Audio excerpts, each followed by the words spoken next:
Transferencias intergubernamentales. Entenderemos a las transferencias intergubernamentales como aquellos recursos que transfiere un orden de gobierno a otro para financiar las necesidades de gasto de aquel gobierno que recibe esos recursos. ¿Por qué son importantes estas transferencias? Tendremos que entender en primera instancia cómo se componen los ingresos municipales. Básicamente tenemos tres elementos: las participaciones, las aportaciones y los recursos propios. Como muestra la gráfica, podemos observar que tanto las participaciones como las aportaciones representan casi el 80% de los recursos que reciben los gobiernos locales, y solamente tendrán un porcentaje muy bajo del 8% o del 10%. Esta gráfica nos muestra un promedio nacional. Los ingresos propios de los municipios por habitantes son muy bajos. Podemos observar que hay una baja recaudación de los gobiernos locales de recursos propios. Tenemos estados como Nuevo León, que es el más alto en el 2013, que tuvo una recaudación de 3.357 pesos por habitante. Contrasta contra otros estados como Tlaxcala, que solamente ingresos por habitante logró recaudar 426 pesos. Los municipios entonces dependerán de estas transferencias federales que representan aproximadamente más del 80% de sus recursos totales. Por eso es importante entender estas transferencias y cómo se distribuyen. ¿Cuál es el criterio que se genera para que se dé esta distribución?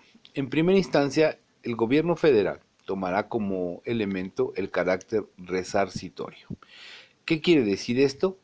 Que este elemento estará diseñado para devolver a aquel gobierno receptor su contribución a la economía nacional. El segundo criterio tendrá que ver con un criterio de carácter compensatorio y que está diseñado en este modelo de transferencias para subsanar las deficiencias socioeconómicas entre los gobiernos receptores. Veíamos cómo estados como Nuevo León tienen un ingreso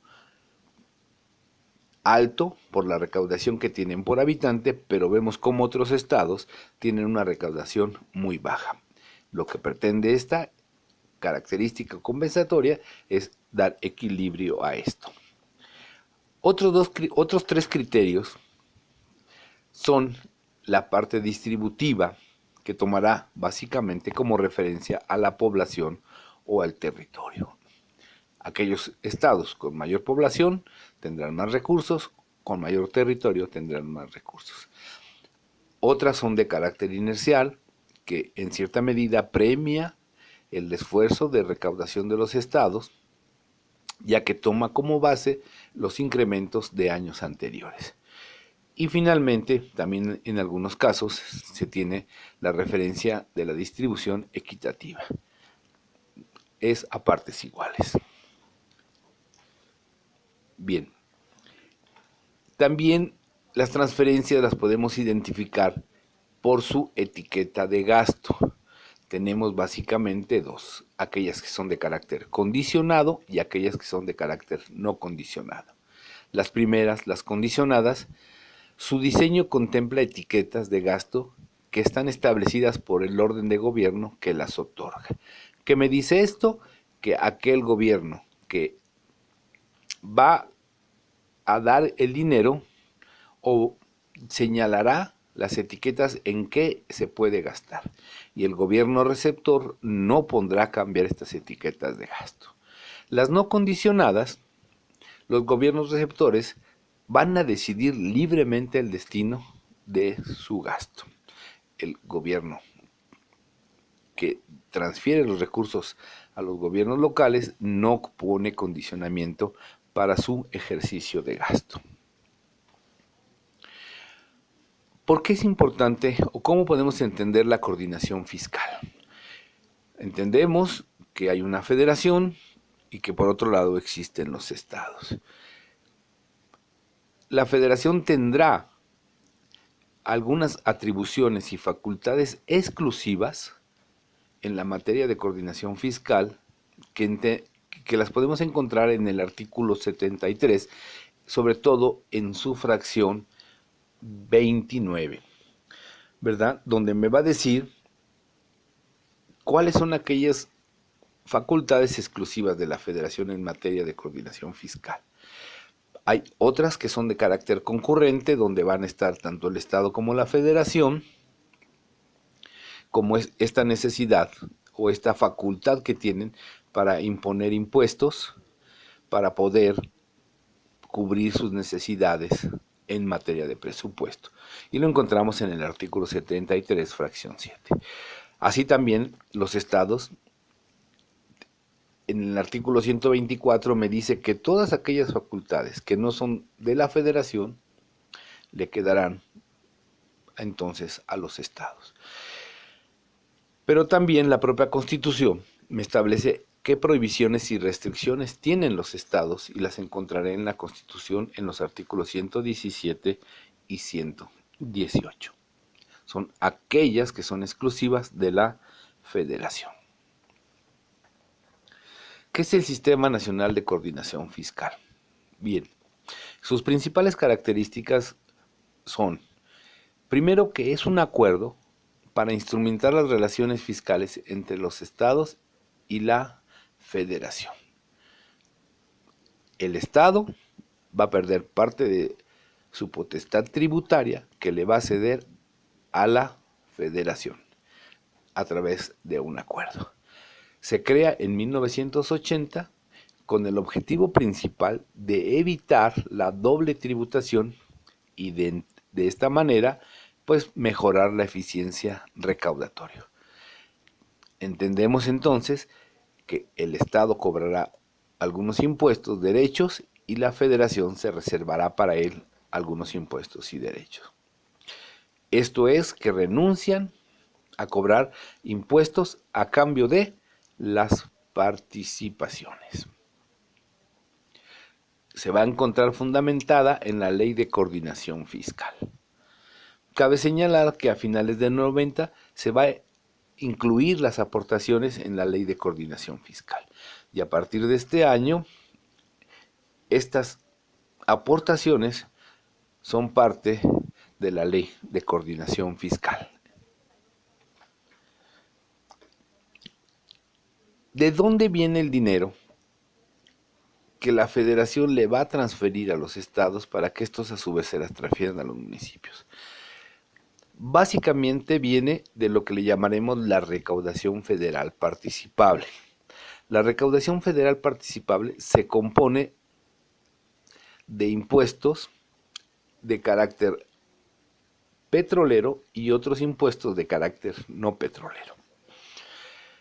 Consideraremos dos como los más importantes de carácter no petrolero: el impuesto sobre la renta y el impuesto al valor agregado. Son como los dos impuestos más fuertes que van a formar este fondo de la recaudación federal participable. Pero también tenemos algunos otros, como el impuesto sobre productos y servicios, el impuesto al comercio exterior, el impuesto sobre autos nuevos y los impuestos que se generan por la minería. Todos estos de carácter no petrolero. A partir de los últimos años, esta recaudación federal participable se ha nutrido de dos nuevos recursos, que son los fondos mexicanos del petróleo y el ISR, que se genera por los contratos de petróleo. Es así que este conjunto de impuestos conforma la recaudación federal participable, que genera los fondos de las participaciones. Es importante entender cómo sube o baja la recaudación federal participable, porque es en función de esta que los gobiernos estatales y los municipios obtendrán mayor o menores recursos. Aquí vemos una gráfica que nos va mostrando desde el 2002 hasta el 2015 cómo ha evolucionado la recaudación federal participable. Podemos ver un incremento importante en el 2008, pero después viene un decrecimiento muy fuerte en el 2009. Si recordamos un poco, en el 2009 los municipios sufrieron una crisis económica muy fuerte, ya que sus participaciones bajaron. Bajaron las participaciones porque la recaudación federal participable se cayó. Del 2009 al 2015 hemos venido teniendo un crecimiento más o menos controlado, hasta 2015. Si la recaudación federal participable aumenta, mis participaciones aumentarán. Si la recaudación federal participable disminuye, mis participaciones disminuirán. La recaudación federal participable se va a componer de participaciones y aportaciones.